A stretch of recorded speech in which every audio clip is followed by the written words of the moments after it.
സന്താനങ്ങളില്ലായിരുന്നു. അതിനാൽ എലെയാസറും ഇത്താമറും തങ്ങളുടെ പിതാവായ അഹറോന്റെ ജീവിതകാലത്ത് തന്നെ പുരോഹിതന്മാരായി സേവനമനുഷ്ഠിച്ചു.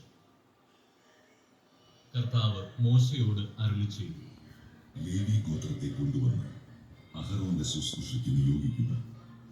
അവർ കൂടാരത്തിൽ ശുശ്രൂഷ ചെയ്യുന്നതോടൊപ്പം സമാഗമ കൂടാരത്തിന് മുമ്പിൽ അഹറോനും സമൂഹത്തിനും വേണ്ടി സേവനമനുഷ്ഠിക്കട്ടെ. സമാഗമ കൂടാരത്തിലെ വസ്തുക്കളുടെ മേൽനോട്ടവും അവർക്കായിരിക്കും.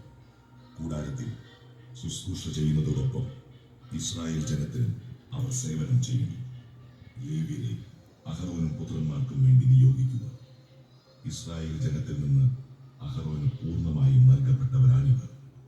നീ അഹറോനെയും പുത്രന്മാരെയും പൗരോഹിത്യ ശുശ്രൂഷയ്ക്കായി അധികാരപ്പെടുത്തുകയും അവർ അത് അനുഷ്ഠിക്കുകയും ചെയ്യുന്നു.